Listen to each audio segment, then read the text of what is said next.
Bonjour à tous. Donc, on reprend notre cours. Aujourd'hui, on va essayer de voir un peu la notion de serveur DHCP. Alors, tu peux nous rappeler c'est quoi le protocole DHCP? DHCP.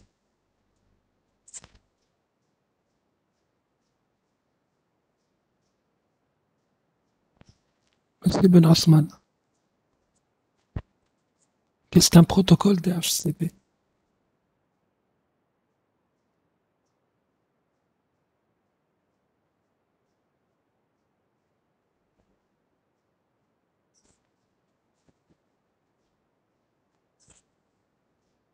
Sur هذاك اللي يعطيهم لي زادريس اي بي دي.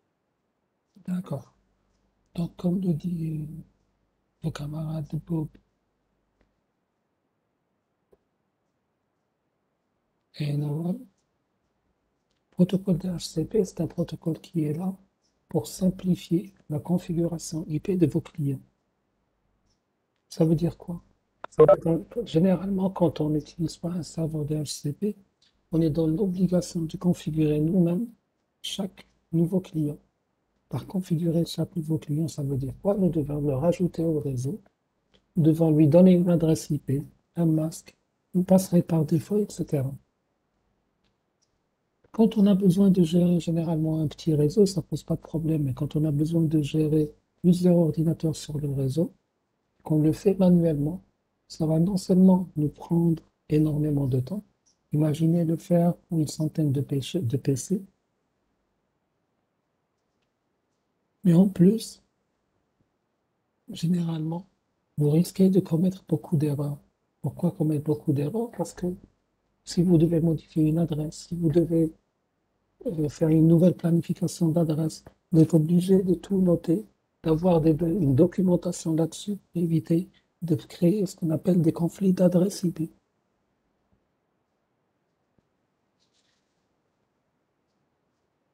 Il faut savoir que généralement, quand on parle de service client DHCP, là, c'est un service qui va s'exécuter sur les propriétés TCP/IP qui sont définies automatiquement, être obtenues automatiquement sur votre poste client.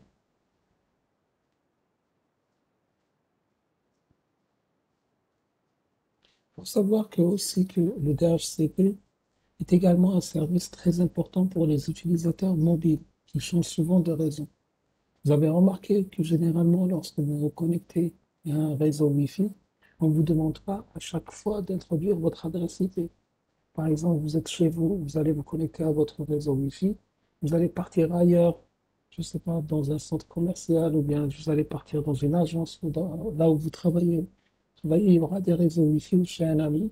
Automatiquement, votre téléphone pourra se connecter à ce réseau Wi-Fi si vous avez le mot de passe, si le réseau est un réseau open. Mais ce n'est pas pour autant qu'on vous demandera à chaque fois de saisir votre adresse IP. Comme le dit Baraka, on vous écrit obtention d'adresse IP. Et comment est-ce que vous arrivez à obtenir cette adresse IP? Tout simplement parce que le routeur auquel vous vous connectez dispose déjà d'un serveur DHCP. Il vous attribue automatiquement des adresses IP.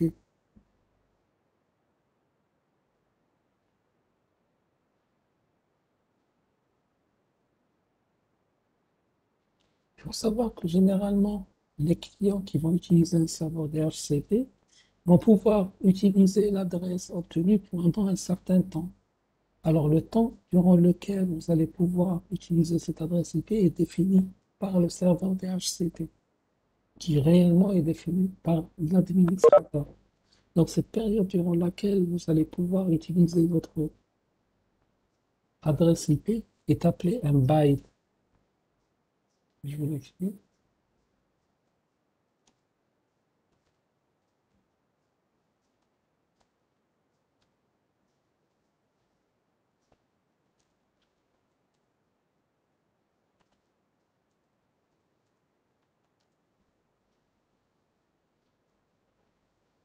Généralement, pourquoi on définit ce byte? C'est pour optimiser notre schéma IP global. Pourquoi? Parce que nous avons des clients qui vont venir se connecter, par exemple, pendant 1 heure, d'autres pendant 2 heures. Surtout si on est sur un réseau Wi-Fi. Vous imaginez, vous attribuez une adresse IP à quelqu'un, la personne vient, se connecte au réseau et ne revient plus. Donc cette adresse IP sera perdue si vous l'avez attribuée de manière définitive. Donc le serveur, qu'est-ce qu'il fait? Il va vous donner, si vous voulez, cette adresse IP pour une durée déterminée. Vous par- Même si vous êtes toujours connecté et que la durée expire, l'adresse IP sera soit renouvelée, soit ça veut dire sera une autre politique. Alors, généralement, le bail, comment est-ce qu'il fonctionne? Il faut savoir que les clients sont programmés au niveau du serveur pour faire une demande de renouvellement de bail après l'expiration de 50% de la période de location. Ça veut dire, imaginons que votre bail a une durée de 3 heures. Au bout d'une heure et demie, votre machine va envoyer une demande de renouvellement. Le serveur, qu'est-ce qu'il va faire? Il a des adresses IP disponibles. Il va vous répondre en disant, c'est bon, je vous renouvelle, voilà votre nouveau bail.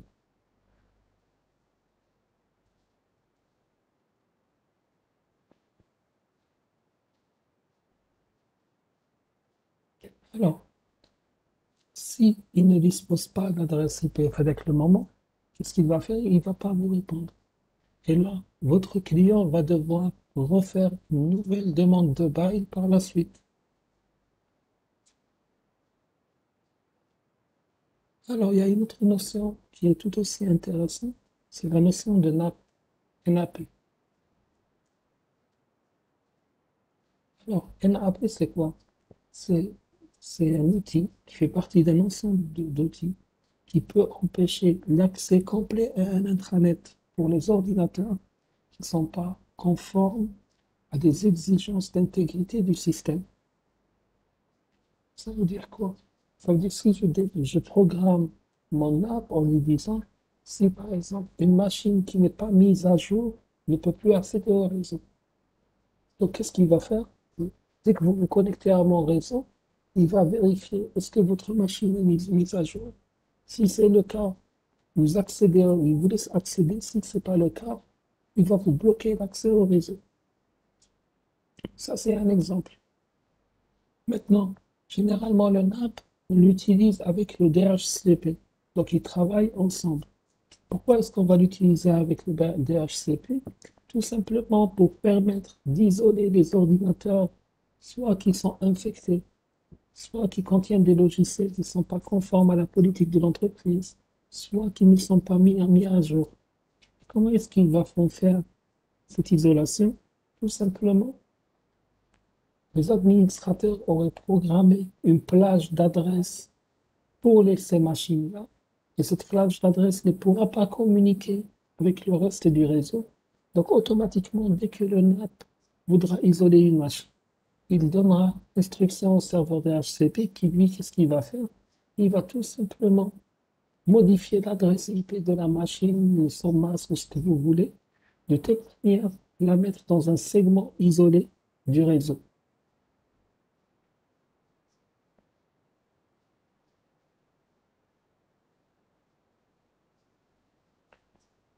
Ça, c'est un exemple. Un deuxième exemple de l'utilisation du DHCP en combinaison avec l'outil NAP. Bayaka, votre question, comment ça marche par rapport à quoi?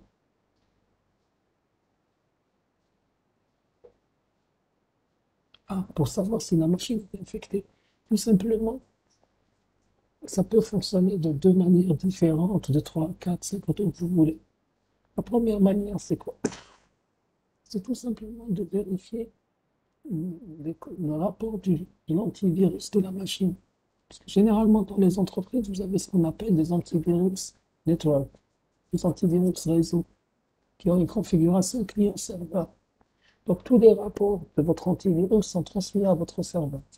Et dès qu'il va dans le rapport qu'il y a une détection d'une infection virale, il peut savoir que la machine est infectée. La deuxième approche, c'est que généralement, au niveau des entreprises, nous avons ce qu'on appelle des software whitelist, des software blacklist. Donc, c'est une liste d'outils que vous avez le droit d'avoir sur votre machine et d'outils que vous n'avez pas le droit d'avoir sur la machine. Donc, s'il trouve, par exemple, que vous avez installé des plugins ou bien des logiciels sur votre machine qui ne sont pas conformes à la politique de l'entreprise et que ces plugins ou que ces outils soient connus pour être porteurs de vecteurs viraux. Parce qu'il faut savoir qu'il y a pas mal de logiciels qui sont considérés comme logiciels dangereux, soit parce qu'ils sont vulnérables, soit parce que c'est des générateurs de spam, etc. Donc automatiquement, ils considèrent votre machine comme étant infectée. Une autre technique, c'est tout simplement de vérifier si votre antivirus est à jour. Si vous ne l'avez pas mis à jour, ils peuvent vous isoler dans un segment du réseau. Si on considère qu'un antivirus qui n'est pas à jour constitue une menace virale potentielle pour le reste du réseau. Oui, garde, on utilisera le NAP avec le DHCP pour sécuriser notre réseau. Alors, est-ce qu'on peut utiliser le NAP pour empêcher des machines inconnues à se connecter à notre réseau? C'est pas ça la vocation d'un NAP. La vocation d'un NAP, c'est de vérifier que les machines qui existent sur le réseau sont conformes à une certaine politique, pas plus. Alors, dès que vous vous connectez, il va vous mettre en quarantaine. Mais si vous êtes mis en quarantaine, c'est que vous n'avez plus accès au réseau. Imaginez votre réseau, il est sur la place 192.168.1x. Lui, il va vous mettre dans le réseau 1111, par exemple. Là, vous n'aurez plus accès à aucun segment du réseau. Donc, vous n'êtes plus sur le réseau carrément. Alors, non, on est en droit de se poser la question, comment est-ce que se fera l'installation d'un DHCP? Est-ce que c'est un outil qu'on va ramener? Est-ce que c'est un module qu'on doit télécharger? Est-ce que c'est une fonctionnalité qu'on va rajouter? Ou bien est-ce que c'est un rôle qu'on va activer? Il faut savoir que le DHCP n'est rien d'autre qu'un rôle que vous devez activer lors de l'installation de votre Windows. Et là, vous pouvez l'activer soit comme rôle sur une installation serveur core, soit comme rôle sur une installation graphique.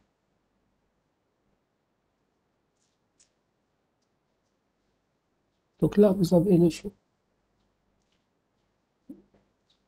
Maintenant, comment ce serveur DHCP va pouvoir allouer des adresses IP? Il faut savoir que l'allocation se fait sur une base dynamique. Une base dynamique, ça veut dire quoi? Ça veut dire tout simplement qu'il va prendre des adresses IP à partir d'une liste qu'il va posséder et il va les allouer sous forme de bytes, comme je vous ai expliqué tout à l'heure. On a toujours la possibilité, par contre, de définir la durée d'un byte sur illimité. Et c'est vraiment déconseillé. Généralement, la durée du byte peut être définie pour quelques heures, voire même pour quelques jours. Donc tout dépend, si vous voulez, de la stabilité des visiteurs de votre réseau.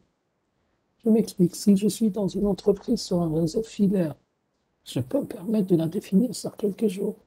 Parce que je sais que les machines qui sont sur mon réseau filaire, ce pas des machines nomades. Donc ce n'est pas des machines qui vont se déplacer. Donc si la machine est là maintenant, elle le sera demain. Par contre, si je suis dans un réseau Wi-Fi, j'ai des visiteurs nomades. Ça veut dire que c'est des gens qui ne sont pas permanents. Ça ne sert à rien de le définir sur quelques jours.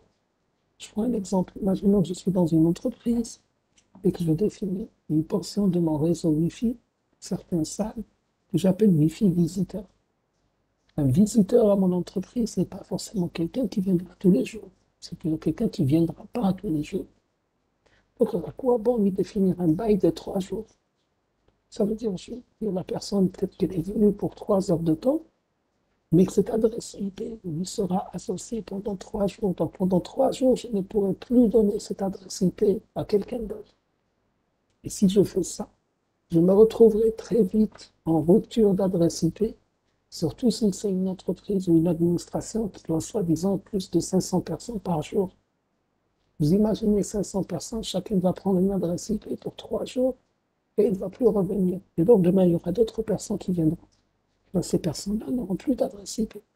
Et là, le serveur DHCP va leur répondre en disant non, je ne peux rien vous donner, je suis saturé.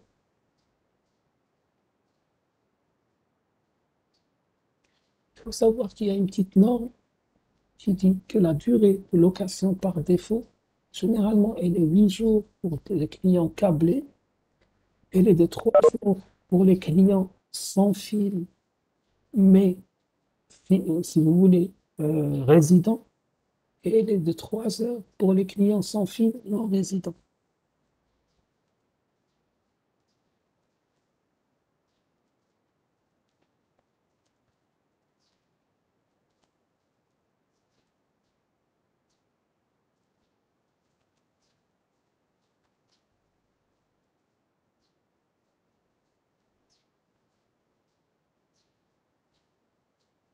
Non, il faut savoir que le DHCP ne teste pas si vous exploitez l'adresse IP ou non. Lui, une fois qu'il va décider que l'adresse IP vous appartient, il ne fait plus d'autres tests.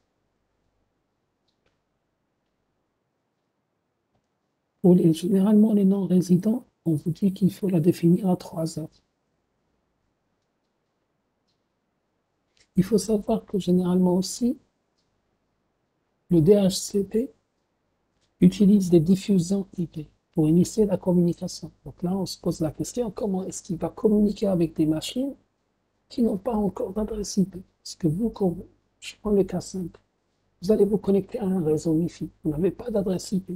Comment vous arrivez à communiquer avec un serveur qui se trouve dans ce Wi-Fi? Donc, il faut savoir que le DHCP, comment est-ce qu'il fait? Il va utiliser ce qu'on appelle des diffusions IP. Une diffusion, ça veut dire quoi? Ça veut dire qu'il envoie à tout le monde pour initier la communication.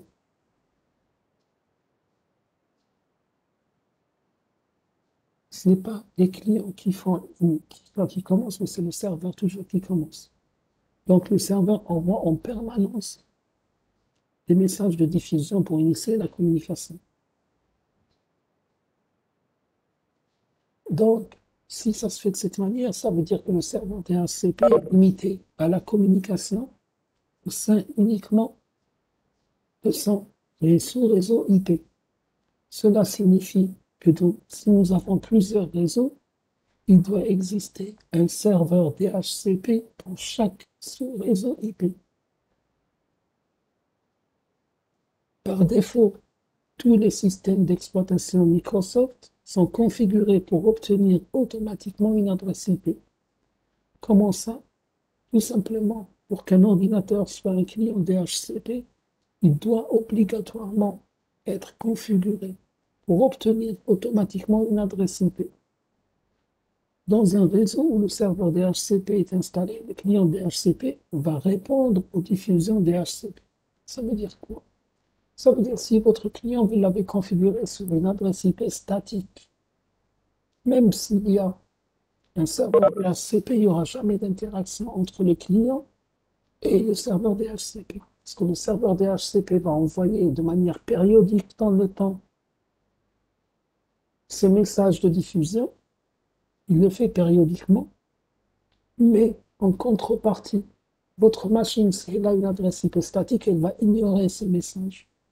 Pourquoi? Parce que vous l'avez configuré avec une adresse IP statique. Par contre, si vous la configurez avec une adresse IP automatique, donc vous ne lui donnez pas une adresse IP fixe, dès qu'elle reçoit les messages de diffusion du serveur DHCP, elle va les capturer et répondre à ces messages.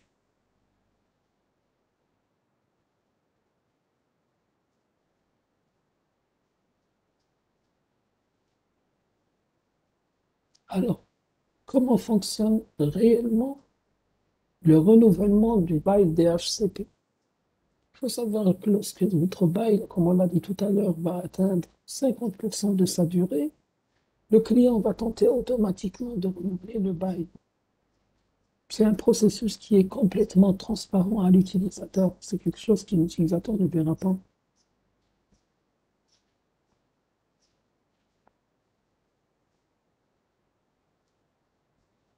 Il faut savoir aussi que si votre ordinateur n'est pas redémarré, il va renégocier périodiquement son bail. C'est-à-dire qu'à chaque fois qu'il arrive à 50%, il va renégocier et redemander un nouveau bail.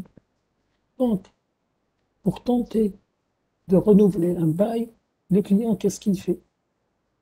Alors, on va noter. Donc, le client va envoyer un message qu'on appellera un DHCP request.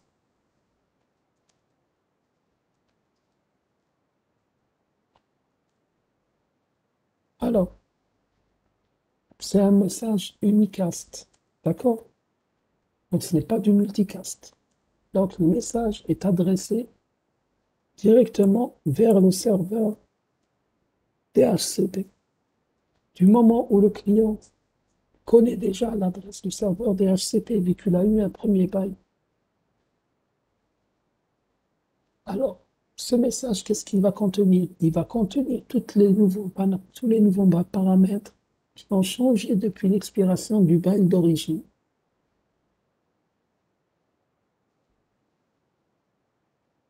Alors, en supposant que le client n'arrive pas à contacter le serveur DHCP, ça veut dire quoi? Qu'il a envoyé son DHCP request, qu'il n'a pas eu de réponse.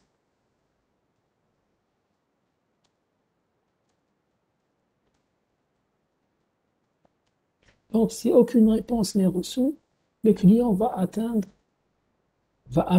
jusqu'à l'atteinte de 87,5% du bail. Et là, il va envoyer un deuxième DHCP request unicast.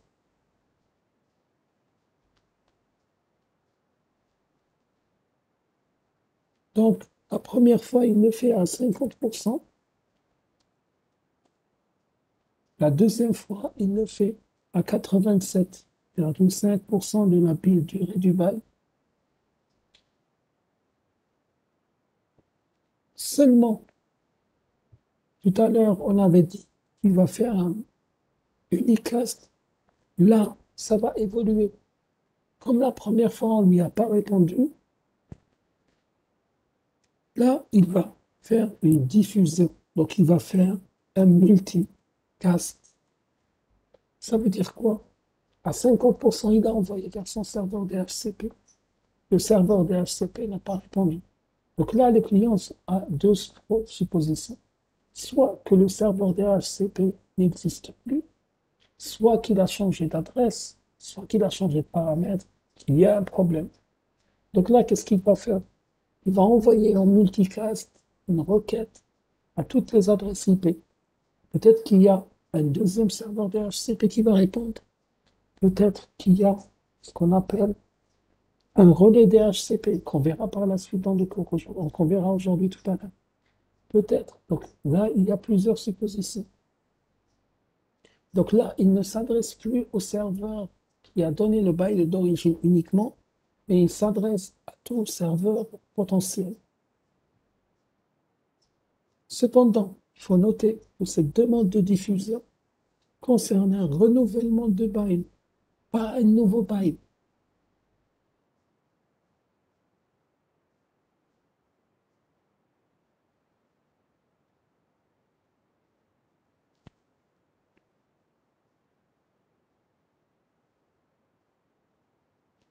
Maintenant, supposons que le renouvellement de bail, non, alors, on arrive à 100%, on n'a pas encore fini. Maintenant, supposons que si à 87%, il n'a aucune réponse qu'il a reçue. Donc, que le renouvellement a échoué et qu'on est arrivé à l'expiration du bail. Donc, 100% du temps écoulé. Dans ce cas de figure, l'ordinateur client va essayer d'obtenir une configuration IP à partir de n'importe quel serveur DHCP. Ça veut dire quoi? Ça veut dire qu'on n'est plus dans la figure où il fait une demande de renouvellement de bail, mais on passe vers une demande d'un nouveau bail.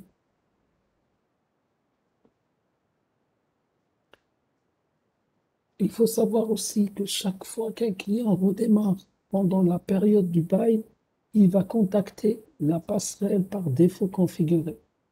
Si la passerelle ne répond pas, le client se considère comme étant sur un nouveau sous-réseau et va rentrer dans ce qu'on appelle une phase de découverte. Donc, il va envoyer du multicast.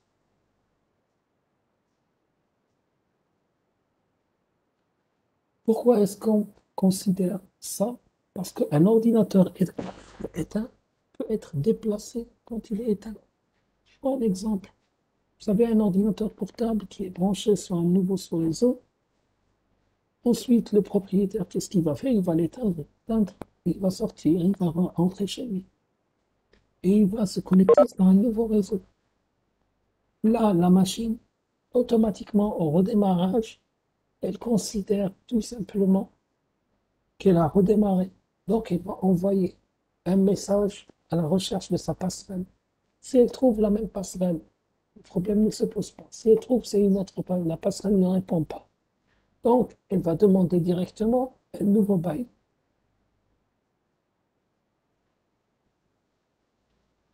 Alors, il faut savoir aussi que votre serveur DHCP interagit avec votre serveur DNS. Donc, il y a des interactions entre le DHCP et le DNS. On avait dit tout à l'heure que l'utilisation principale d'un serveur DNS, le DHCP, consiste à octroyer dynamiquement des adresses IP aux ordinateurs clients. Le rôle d'un serveur DNS, comme vous le savez, est de trouver une adresse IP qui est basée sur un nom donné, bien de trouver un nom sur la base d'une adresse IP. Oui, généralement, pour répondre à la question de Baraka, c'est le serveur DHCP qui donne le bail qui est censé le renouveler.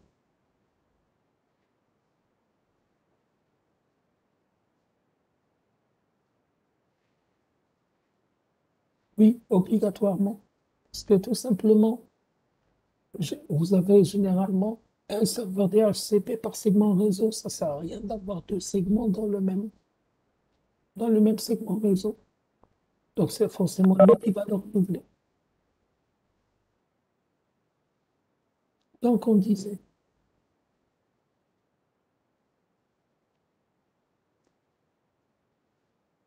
vous avez la possibilité de configurer votre serveur DHCP, enregistrer et mettre à jour les noms des clients, les adresses IP avec un serveur DNS. Lorsque ce client DHCP appartient à la zone DNS du serveur. Donc là, vous allez remarquer, lorsqu'on passera au TP, que nous avons des codes d'option. Par exemple, le code d'option DHCP81 va renvoyer le nom du domaine complet, donc le FQDN, d'un client vers votre serveur DHCP. Donc le serveur DHCP, qu'est-ce qu'il va faire? Il va utiliser le protocole de mise à jour dynamique DNS pour mettre à jour les enregistrements de ressources du client vers le serveur DNS. Donc jusqu'à maintenant, on vient de voir que notre serveur DHCP interagit avec notre NAP, il interagit aussi avec le serveur DNS pour mettre à jour tous les enregistrements DNS.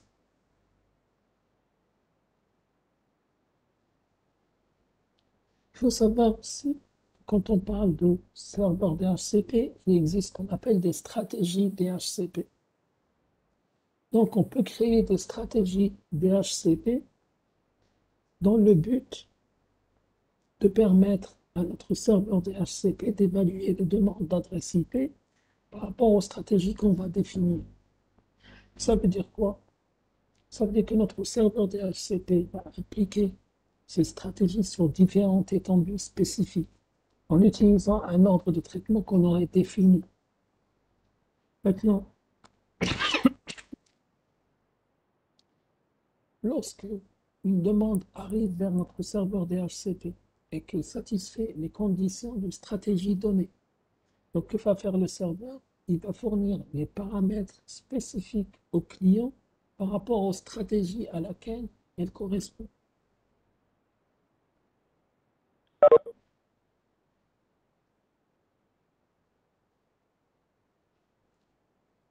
Maintenant, dans certains cas, vous allez voir qu'on parlera de ce qu'on appelle des agents relais DHCP. Alors, il faut savoir, avant d'introduire l'agent relais, on va un peu discuter de comment fonctionne tout ça. Donc, lors de la première tentative d'obtention d'une adresse IP, les clients DHCP vont utiliser aussi des diffuseurs IP pour essayer d'initier la communication. Donc, eux aussi vont faire du multicast. Donc, par conséquent, le serveur DHCP et le client DHCP ne peuvent pas communiquer qu'au sein de leur sous-réseau IP. Cela signifie quoi? Que dans de nombreux réseaux, il existe un serveur DHCP pour chaque sous-réseau. Maintenant, imaginons que nous sommes dans une entreprise dans laquelle il va exister un grand nombre de sous-réseaux. Ça va être vraiment coûteux. Ça va coûter beaucoup d'argent de déployer un serveur dans chaque sous-réseau. Dans ce cas-là, l'entreprise, qu'est-ce qu'elle va faire? Elle va décider d'avoir un seul serveur DHCP pour servir un ensemble de sous-réseaux. Je prends un exemple. Imaginez le département informatique.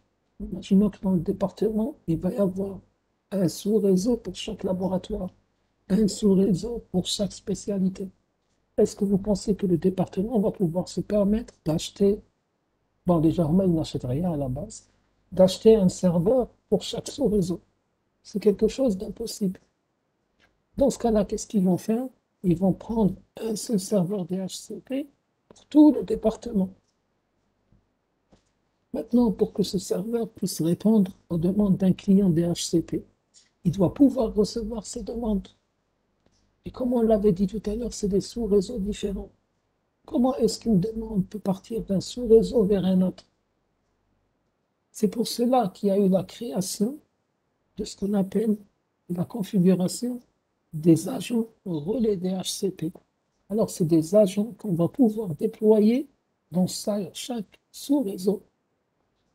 Un agent relais, c'est quoi? C'est tout simplement un ordinateur ou bien un routeur qui ne fait qu'écouter les diffusions DHCP de vos futurs clients DHCP. Donc là, il est là en écoute. Dès qu'il capte une diffusion DHCP, il va la capturer et il va la relayer vers le serveur DHCP qui se trouve dans un autre sous-réseau. Comment ça marche? Comme c'est un routeur, donc il peut faire de la communication entre les sous-réseaux.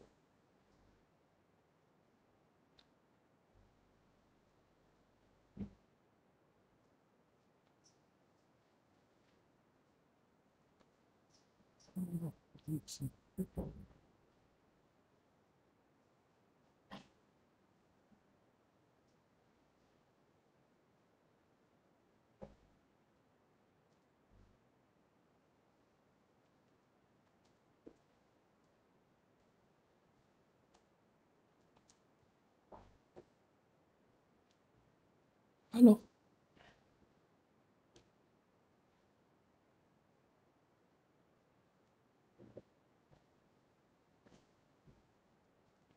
généralement, quand on utilise l'adresse IP du serveur DHCP, généralement, on va utiliser l'adresse IP du serveur DHCP, configurer nos agents de relais DHCP dans le sous-réseau qui nécessite des adresses IP.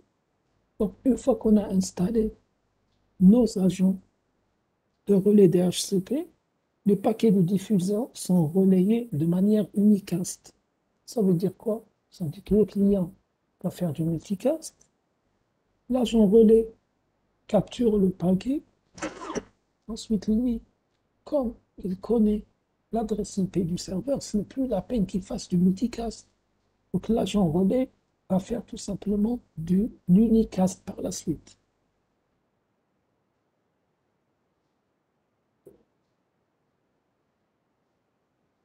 Donc, le serveur DHCP, qu'est-ce qu'il va faire? Il va accuser réception des paquets de l'agent et il va lui envoyer une offre DHCP en utilisant une diffusion unicast. L'agent relais, qu'est-ce qu'il va faire? Il va diffuser ensuite ces paquets sur son sous-réseau local, de sorte que le client qui a besoin d'une adresse IP puisse la recevoir sans avoir à modifier son traitement de base.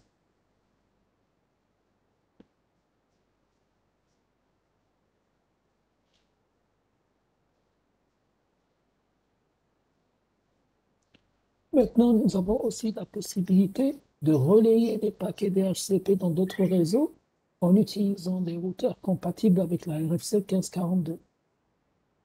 Ça veut dire tout simplement que lorsqu'il reçoit un paquet de diffusion DHCP, il va rejouer la diffusion, donc il va la retransmettre sur les autres sous-réseaux auxquels il se connecte. Et dans ce cas-là, on n'a pas besoin de créer un agent relais de DHCP spécifique à un serveur Windows. Il faut savoir qu'actuellement, la plupart des routeurs ont des capacités RFC 1542. Alors, il y a quelqu'un qui dit, donc le client, il se connecte à la passerelle par défaut pour la request DHCP. Alors, il faut savoir que le client va se connecter à la passerelle par défaut s'il possède déjà une adresse IP. Maintenant, imaginez que vous n'avez pas d'adresse IP. Maintenant, je viens de ramener ma machine. Elle n'a aucune adresse IP, elle n'a rien. Elle ne va pas se connecter à la passerelle par défaut. Elle va directement faire du multicast sur tous les réseaux qu'elle connaît.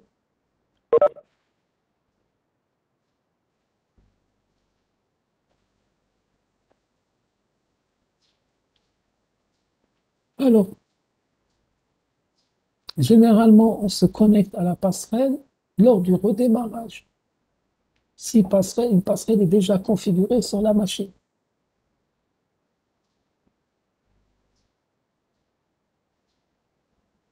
Il faut savoir aussi que le DHCP permet à votre ordinateur, comme on l'avait dit, d'acquérir des informations de configuration sur le réseau dans lequel il est en train de démarrer.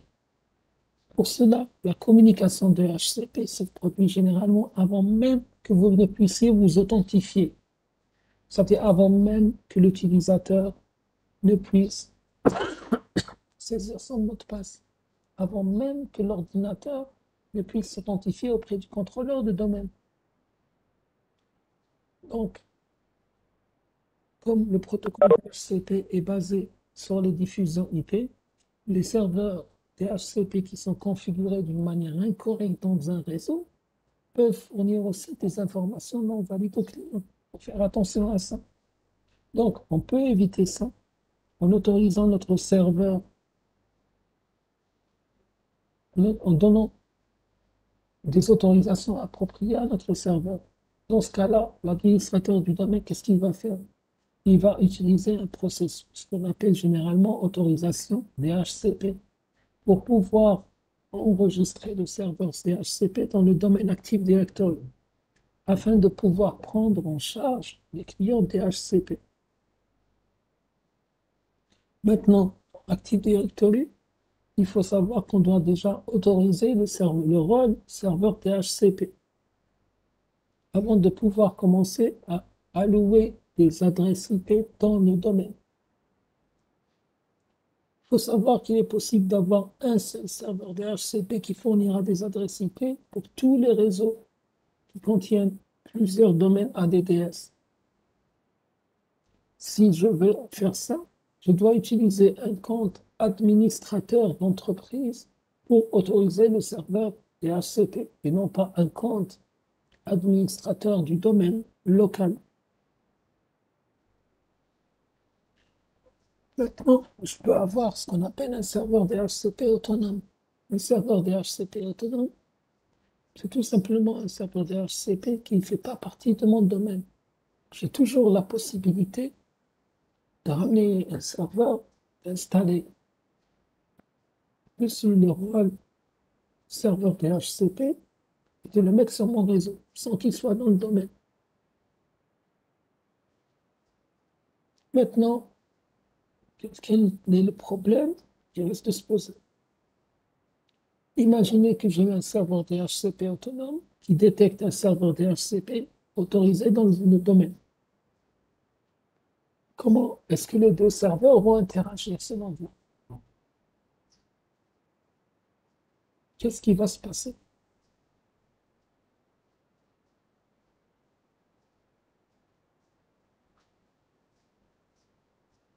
J'ai un serveur DHCP qui est membre de mon domaine, donc qui est autorisé dans mon domaine. Et j'ai un serveur DHCP autonome.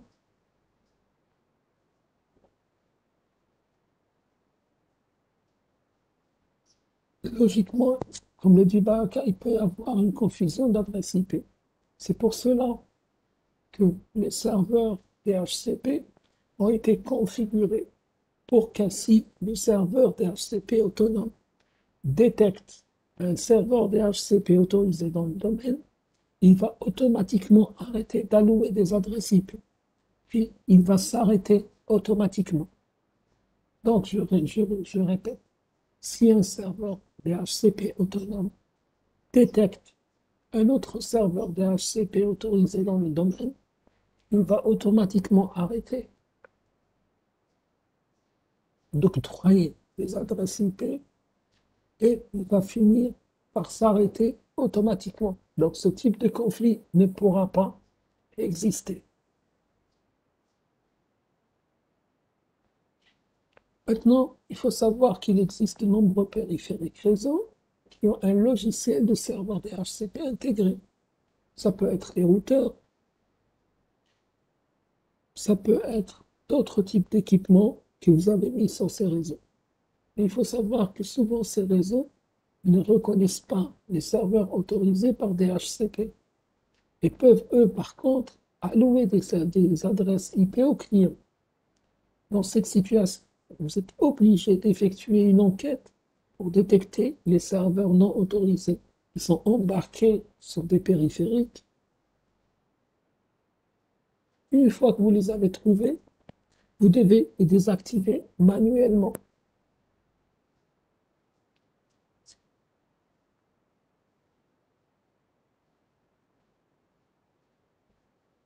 Maintenant, vous avez toujours la possibilité de trouver l'adresse IP du serveur DHCP en émettant tout simplement un ipconfig/all sur l'ordinateur client DHCP.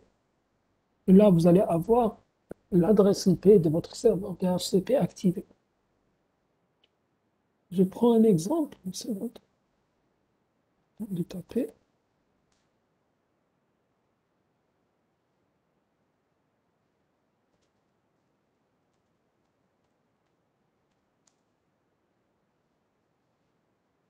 Je trouve.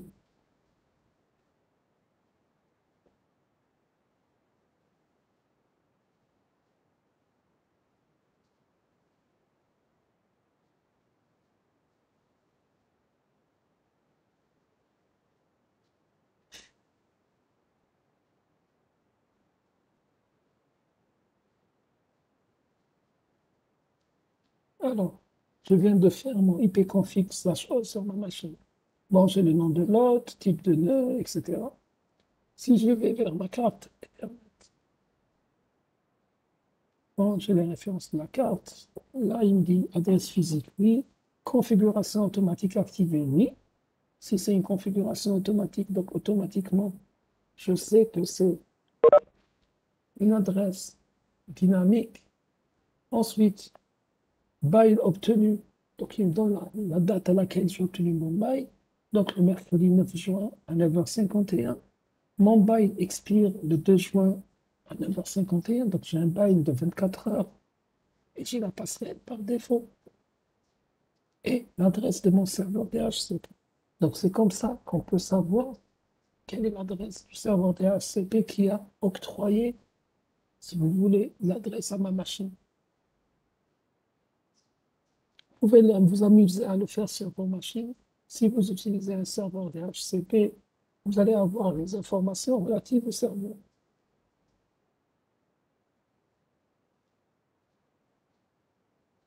Maintenant, quand on configure un serveur DHCP, il y a une autre notion tout aussi intéressante qui s'appelle l'étendue DHCP. Alors, une étendue DHCP, c'est quoi? Oui, vos machines à la maison, elles ont un bail. Parce que si vous utilisez les adresses automatiques octroyées par votre routeur, c'est que vous avez utilisé le routeur qui existe, pardon, le serveur DHCP qui est embarqué dans votre routeur. Et dans ce cas de figure, tout serveur DHCP dispose d'un bail. Faites le test, s'il vous plaît, et vous allez avoir le détail de l'information. Je vous accorde 2 minutes pour faire le test chez vous et pouvoir vérifier. Et chacun de vous va me donner quelle est la durée du bail qu'il a eu. Donc je disais, on ne va pas saisir manuellement une liste d'adresses. Et tout simplement, on définit une plage, donc une étendue d'adresses. Généralement, pour définir une étendue DHCP, il y a certains paramètres à définir.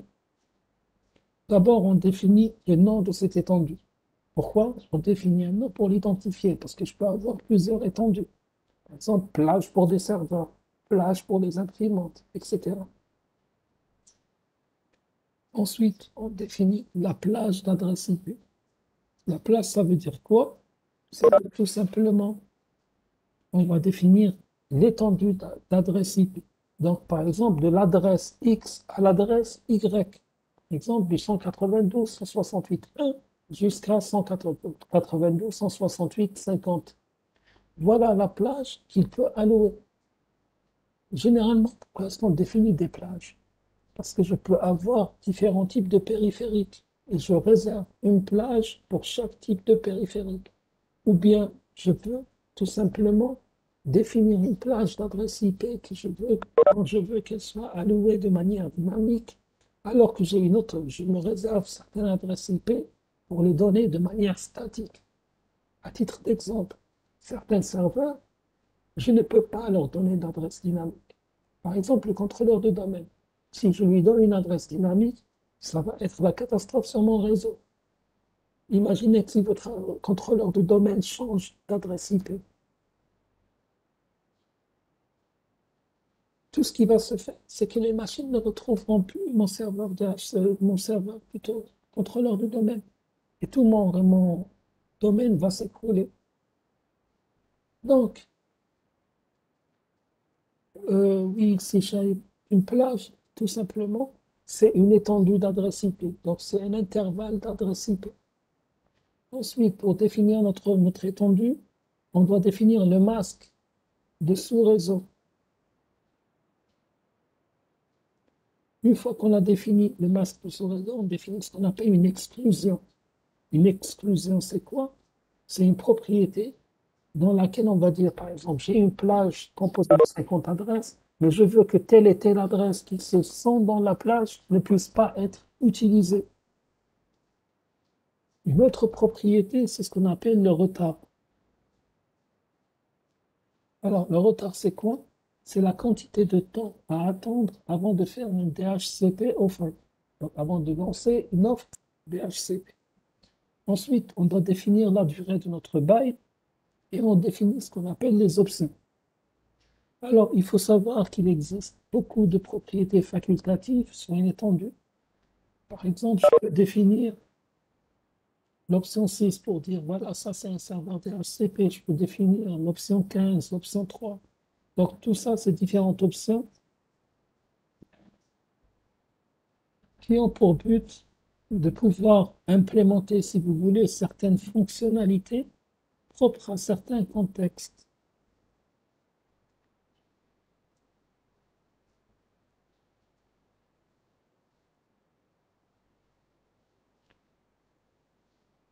Alors, c'est quoi réellement une option?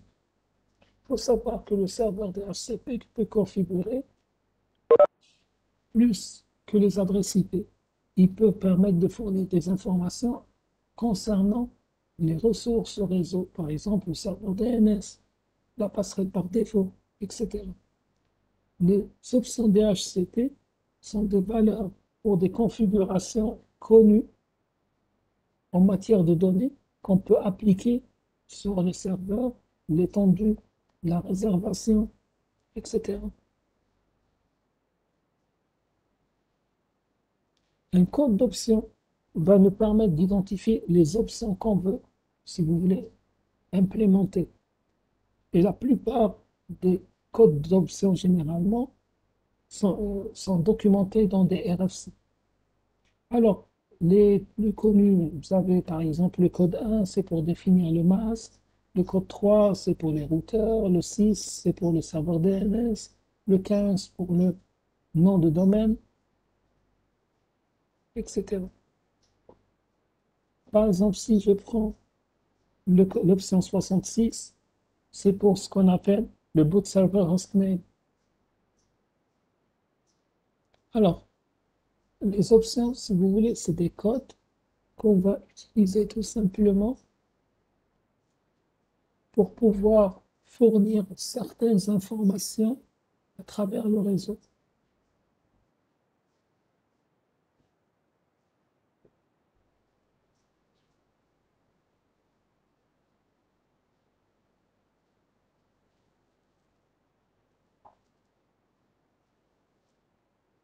Alors, généralement aussi, il faut savoir que tout ce qu'on était en train de dire maintenant, on peut le faire aussi en utilisant des commandes PowerShell. Donc, vous allez avoir sur le support, bon, moi je ne vais pas vous les lire maintenant, vous allez avoir sur le support toute une liste de commandes PowerShell que vous pouvez utiliser pour effectuer toutes les opérations qu'on a vues tout à l'heure, par exemple pour créer une étendue, supprimer une étendue, etc.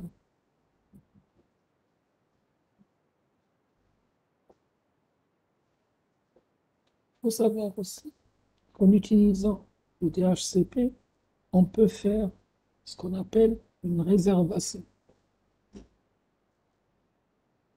Alors, une réservation, c'est quoi? C'est tout simplement, c'est quelque chose qu'on va vous recommander dans les best practices. Donc, ça veut dire qu'on va envisager de fournir à certains périphériques réseau, par exemple une imprimante, une adresse IP prédéterminée. Ça veut dire qu'à chaque fois que cette imprimante va demander une adresse IP, elle aura toujours la même adresse IP. Ça, on peut le faire grâce à l'option de réservation.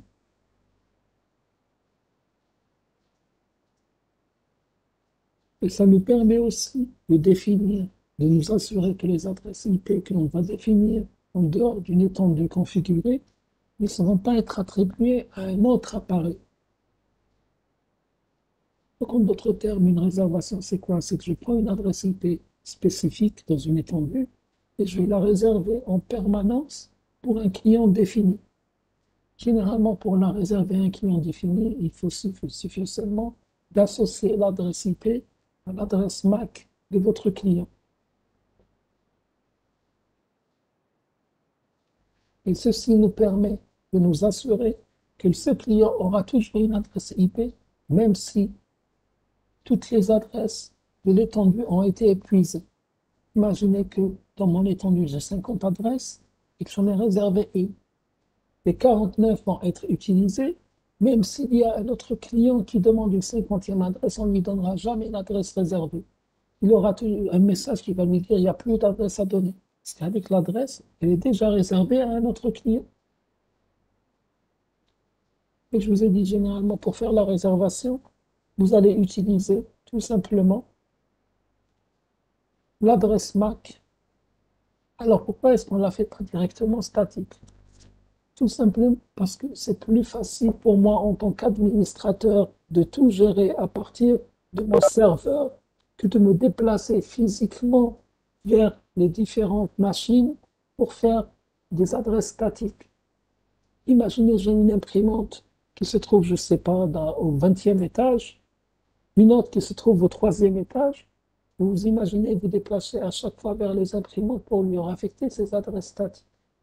Or, vous allez pouvoir le faire à partir de votre bureau, travaillant directement sur votre serveur DHCP.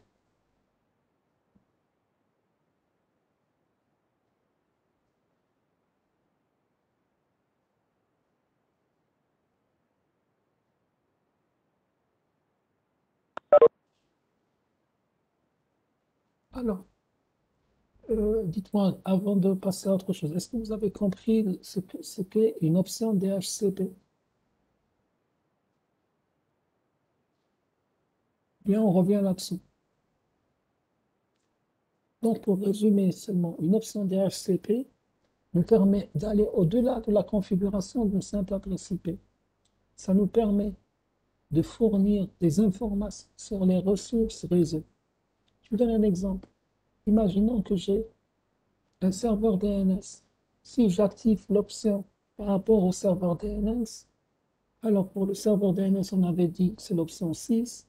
Ça veut dire que je pourrais fournir cette information par rapport à mon serveur DNS. Donc, les options, c'est quoi? C'est des valeurs pour des données de configuration courantes. Ça veut dire, si je dis j'active option 6 pour tel serveur, ça veut dire qu'il ira au-delà de la configuration simple de donner une adresse IP à ce serveur DNS, mais il lui donnera plus de champs par rapport au serveur DNS pour faire des configurations plus avancées.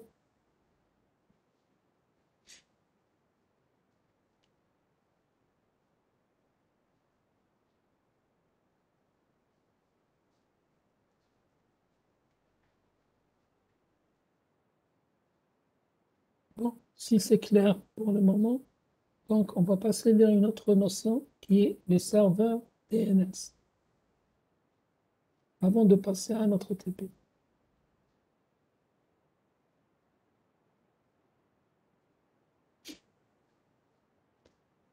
Alors, normalement, vous savez tous, c'est quoi un serveur DNS? Vous le répétez toujours, c'est le serveur qui permet tout simplement de faire la conversion d'une adresse IP vers un nom et d'un nom vers une adresse IP.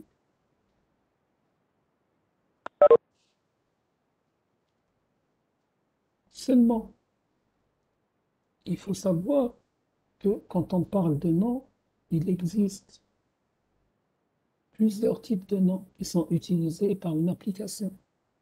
On a ce qu'on appelle nom de l'hôte. Nous avons le nom NetBIOS. Le nom de NetBIOS qui est défini par le développeur de l'application.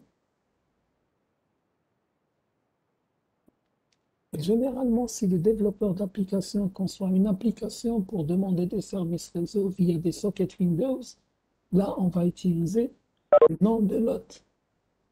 Si, par contre, le développeur veut concevoir des applications pour demander des services via le protocole NetBIOS, dans ce cas-là, on va utiliser le nom NetBIOS. Il faut savoir que maintenant, la plupart des applications, y compris les applications Internet, utilisent des sockets Windows. Donc, ils vont utiliser les noms des hôtes pour accéder à vos services réseau. Quand on parle de noms, alors NetBIOS, c'est un protocole qui est utilisé pour faire un échange de données en utilisant les noms NetBIOS. Les noms NetBIOS, c'est quoi? C'est les noms qui sont octroyés à des applications par le développeur lui-même. Il faut savoir, quand on développe une application, on peut lui donner un nom NetBIOS. Ça, c'était uniquement une introduction pour vous montrer un peu que les choses ont évolué et qu'on utilise de moins en moins le protocole NetBIOS qui est en train de perdre du terrain.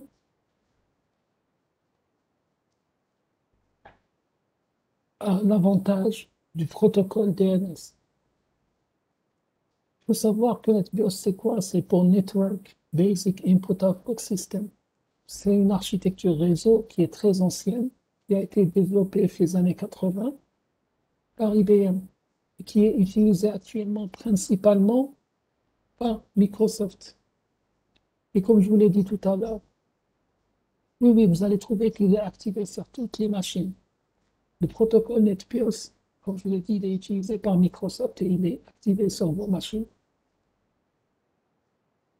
C'est tout simplement, en quelque sorte, un système de nommage une interface logicielle qui va permettre d'établir, si vous voulez, des sessions entre les différents ordinateurs du réseau.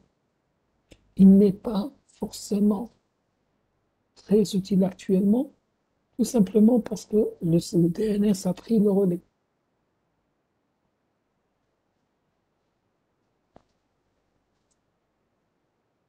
Et généralement, il était utilisé par d'autres protocoles, comme SMB par exemple, pour le partage de fichiers.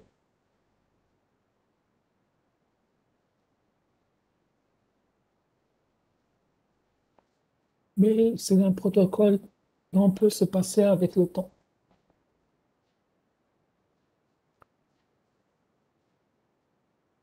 Alors, il faut savoir que chaque machine possède un nom d'hôte.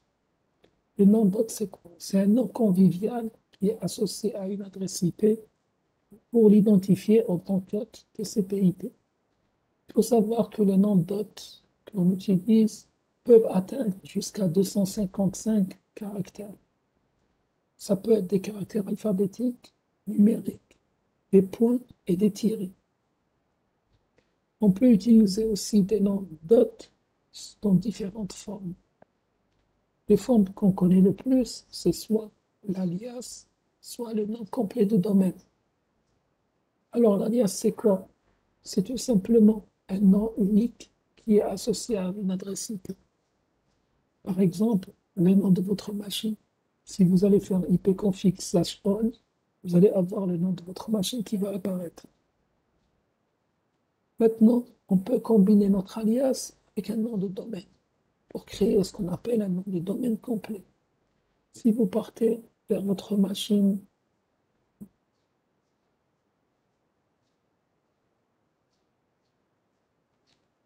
Active Directory, donc votre contrôleur de domaine,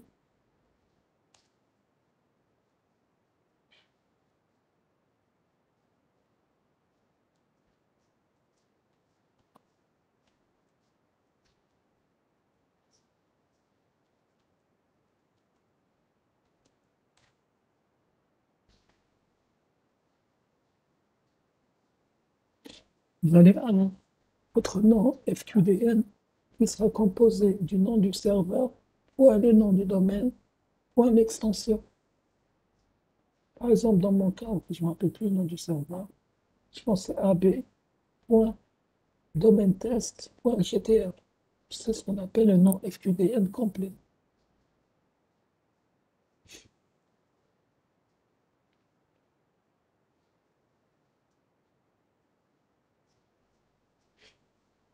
Maintenant, comment est-ce qu'on peut créer ces noms d'hôtes?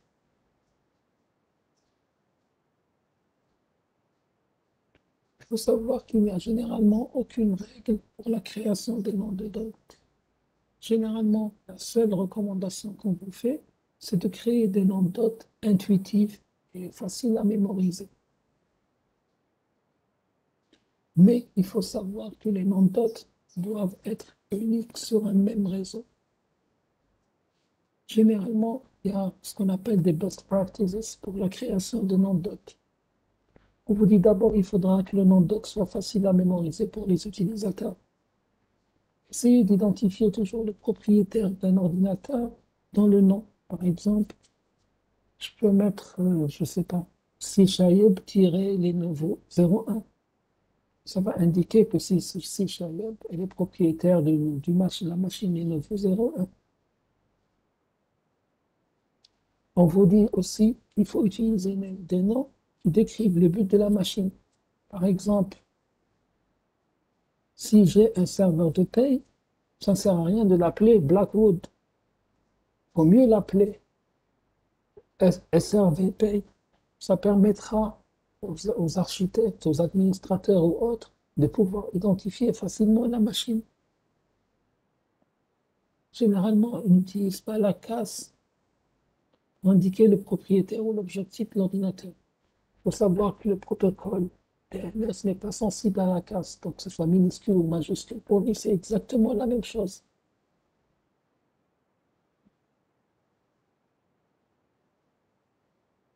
Et surtout, éviter d'attribuer le même nom à différents ordinateurs. dans le même domaine.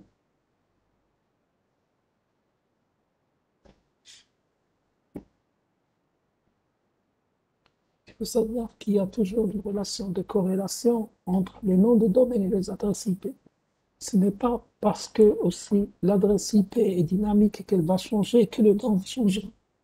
On peut facilement avoir des noms qui ne changent pas, alors que l'adresse est dynamique et elle change en permanence. Pour cela, le DNS va utiliser une base de données qui va contenir les noms et les adresses IP stockées dans un fichier, dans ADDS, pour pouvoir fournir les services. Donc, si vous avez un serveur DNS, vous allez avoir automatiquement cette base de données. Et là, le client va pouvoir faire sa résolution en se basant sur cette base de données. Il faut savoir que généralement, que le logiciel client DNS va effectuer une requête et va mettre à jour la base de données. Si on prend un exemple, au sein d'une organisation, il va y avoir un utilisateur qui essaie de localiser un serveur d'impression. Il va utiliser le nom DNS, par exemple, printserver.domain.gta. Il a une application client DNS qui va essayer de faire la résolution du nom en adresse imprimante, par exemple, l'adresse IP 192.168.1.5. Même si l'adresse IP de l'imprimante va changer, le nom convivial restera toujours le même. Donc le nom DNS ne changera pas. Et à chaque fois que l'adresse IP va changer, on avait dit que le serveur DHCP va informer le serveur DNS. Donc la base de données sera mise à jour. Il faut savoir qu'à l'origine, il existait un fichier sur Internet qui contenait la liste de tous les noms de domaines et de toutes les adresses IP correspondantes. Au bout d'un certain temps, cette liste est devenue très longue et c'est devenu très difficile à gérer et à diffuser. Donc le DNS a été développé pour résoudre les problèmes liés à l'utilisation d'un seul fichier Internet. Maintenant, le DNS est devenu beaucoup plus important avec l'utilisation de l'IPv6. Et le DNS regroupe maintenant des informations sur les ressources réseau dans une structure hiérarchique de domaine. Ce n'est plus une structure plane, mais sur Internet, c'est une structure hiérarchique. Qui dit structure hiérarchique de domaine, ça veut dire que ça devient une structure arborescente. Donc, ce que vous allez avoir au sommet, vous allez avoir des domaines racines. Domaine racine, ça veut dire quoi? Ça veut dire que c'est les grands serveurs DNS d'Internet. Ensuite, ils vont descendre vers des branches distinctes avec des niveaux plus communs. Ensuite, ça va encore descendre, descendre, descendre jusqu'à atteindre les niveaux individuels, ce qu'on appelle des enfants. Il faut savoir que plus Internet se développe, plus le nombre de domaines de différents pays a augmenté. Il faut savoir que chaque pays a des codes au niveau du domaine supérieur. Par exemple, si je prends Algérie, c'est le point DZ. Tunisie, c'est le point TN. Maroc, point MA, etc.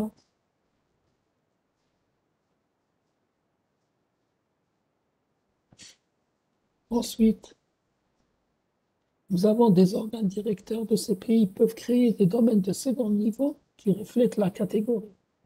Par exemple, à un second niveau, si je prends le cas de l'Algérie, je peux avoir par exemple le point .com ou bien le point .org,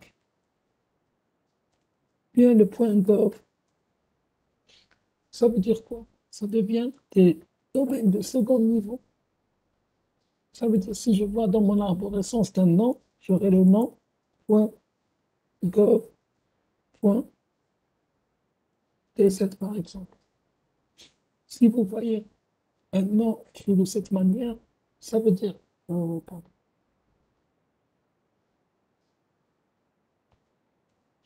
Ça veut dire tout simplement, on est à un niveau 2 de notre arborescence.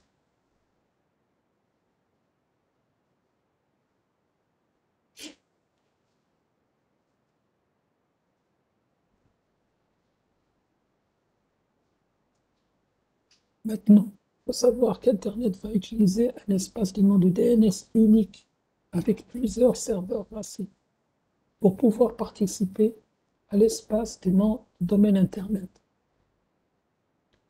Un nom de domaine, généralement, il va être enregistré auprès d'un ce qu'on appelle un registraire, ou bien ce qu'on appelle en anglais un registrar.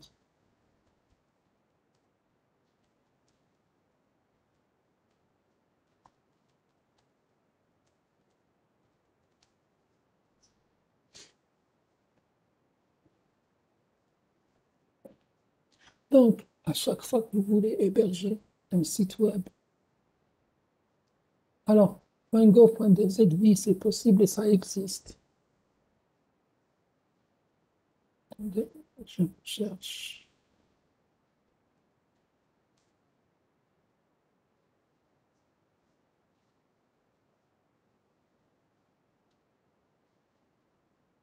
Et c'est fortement recommandé aussi d'utiliser ce type de nom. Alors, je vous affiche ça ici. Je ne sais pas si vous arrivez à voir. Alors, si je prends le site du ministère de l'Intérieur, c'est https://www.intérieur.gov.dz.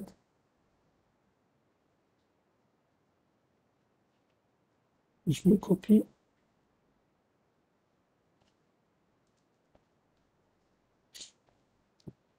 Alors, il faut savoir, par exemple, qu'au niveau du Royaume-Uni, donc en Angleterre, vous avez l'extension .uk pour le domaine national et toutes les entreprises commerciales ne peuvent pas faire de vente en ligne, ne peuvent pas exercer en Angleterre. C'est non pas non.com.uk.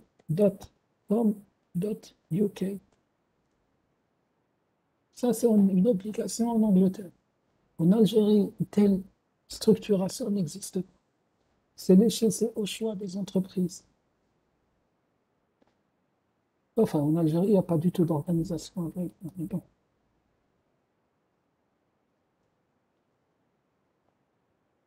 Pour revenir à ce qu'on disait, pour créer un site web, vous devez avoir un nom de domaine. Pour avoir le nom de domaine, vous devez l'enregistrer auprès d'un registraire. Cela garantit tout simplement, pourquoi est-ce qu'on a mis cette organisation? Pour garantir que deux organisations ne vont pas tenter d'utiliser le même nom de domaine. Donc le registraire va enregistrer le nom que vous voulez utiliser. Le site qui est situé sur Internet n'a pas besoin de résoudre votre nom de domaine. Vous pouvez héberger un domaine en interne aussi, sans l'enregistrer. Donc, il n'est pas exposé sur Internet. Cependant, vous êtes obligé de vous assurer que le nom de domaine est unique dans les noms de domaine Internet. Sinon, vous risquez d'avoir un problème de connectivité aux ressources internes que vous avez publiées. Généralement, une façon courante de garantir l'unicité, c'est de créer un domaine interne dans le domaine .local qui sera réservé à un usage purement interne. Généralement, quand on parle de ces arborescences, il faut savoir qu'il y a 12 domaines, 12 comptes, serveurs DNS maîtres à travers le monde. C'est ce qu'on appelle les 12 serveurs massifs. De ces serveurs sont connectés à d'autres serveurs qui gèrent des domaines. Alors, vous avez les domaines pays, les domaines qu'on vient de voir ici. Par exemple, si je prends le cas de l'Algérie, le .dz est géré par le CERIST. Le serveur DNS du .dz se trouve au niveau du CERIST et il est connecté au serveur de domaine de niveau supérieur. Vous avez le domaine .com, tout court, pas .com.dz, mais .com. Il est géré par un serveur DNS du .com. Le .org, la même chose, etc. Ensuite, vous avez d'autres serveurs DNS, par exemple auprès de votre fournisseur d'accès. Ceux qui sont abonnés, par exemple, bon, vous êtes tous abonnés à Algérie Télécom, donc vous passez par le serveur DNS d'Algérie Télécom. Ceux qui utilisent, par exemple, une liaison 4G vont passer par le serveur DNS de leur fournisseur d'accès.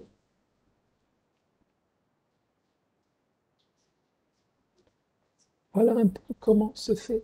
Maintenant, moi, quand je veux me connecter à un site web, par exemple, www, on va prendre un exemple, test.eu. Comment ça va fonctionner? Je tape l'adresse IP, mon premier serveur DNS se trouve dans mon routeur. Donc la requête DNS ira vers le routeur. Si le routeur connaît, tant mieux. S'il ne connaît pas, qu'est-ce qu'il va faire? Il va envoyer la requête à un serveur faisant autorité. Et le serveur faisant autorité pour mon routeur, c'est mon fournisseur d'accès, qui ira vers mon fournisseur d'accès. Le serveur DNS de mon fournisseur d'accès, qu'est-ce qu'il va faire? Il va chercher dans sa base de données. Est-ce qu'il connaît l'adresse IP correspondante à... Est-ce qu'il connaît l'adresse IP correspondante à mon nom de domaine?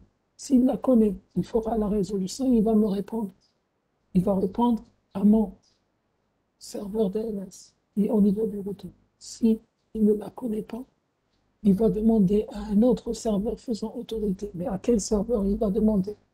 Il va voir quelle est l'extension. Moi, je dis .eu. S'il ne connaît pas le serveur DNS du .eu, il va demander au serveur DNS qui fait autorité chez lui, donc au serveur DNS du niveau supérieur. Et le niveau supérieur à Algérie Télécom, ça va être le fournisseur d'accès d'Algérie Télécom. Donc Algérie Télécom, d'où est-ce qu'elle ramène Internet? Donc il va demander au serveur DNS de celui qui lui donne Internet. Il va lui poser la question suivante. Quel est le nom de domaine du serveur? Quelle est l'adresse IP du serveur DNS qui gère le .eu? Dès qu'il lui donne l'information, il va envoyer ma requête vers le serveur DNS qui gère le .eu en lui disant veuillez nous répondre en nous donnant l'adresse IP de cet S.eu. Dès qu'il lui répond, et l'on verra la requête vers la machine qui a demandé la réponse photo. Et de cette manière, ma machine aura l'adresse IP et pourra envoyer la requête. Je vois que vous posez des questions. Attendez, je réponds à vos questions. Alors, la première question, notre routeur est aussi un serveur DNS? Oui, vous avez un serveur DNS au niveau de votre routeur. Si vous remarquez votre configuration IP, le serveur DNS préféré, votre serveur DNS, vous allez trouver que vous avez votre adresse du routeur. Vous pouvez rajouter un deuxième qui est un serveur DNS préféré, bien sûr si vous l'avez modifié, mais par défaut, votre routeur est lui-même votre serveur DNS. Alors, une autre question, quand on utilise un VPN autorité, c'est notre fournisseur de serveur ou de VPN? Non. Quand vous allez utiliser un VPN, là, ça va changer la configuration.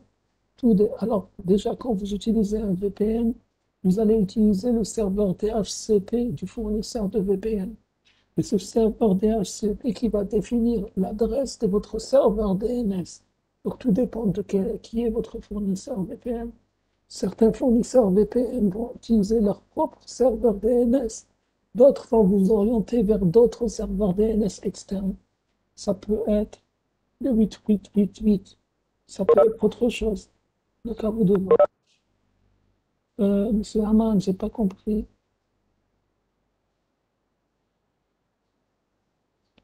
Alors, pourquoi est-ce qu'on met un serveur DNS dans un routeur? On met un serveur DNS dans un routeur tout simplement parce que c'est votre...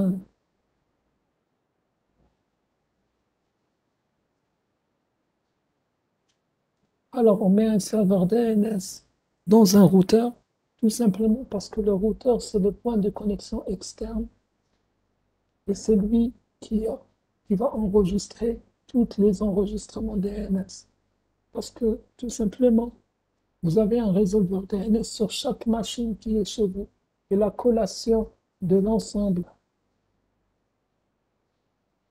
des résolutions DNS vont se retrouver dans le routeur qui servira de serveur DNS local.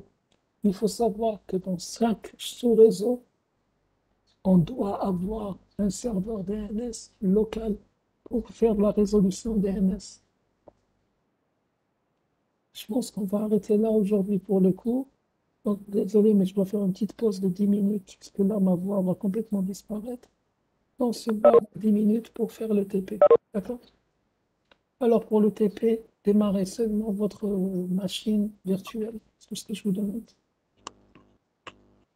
D'accord, Inch'Allah.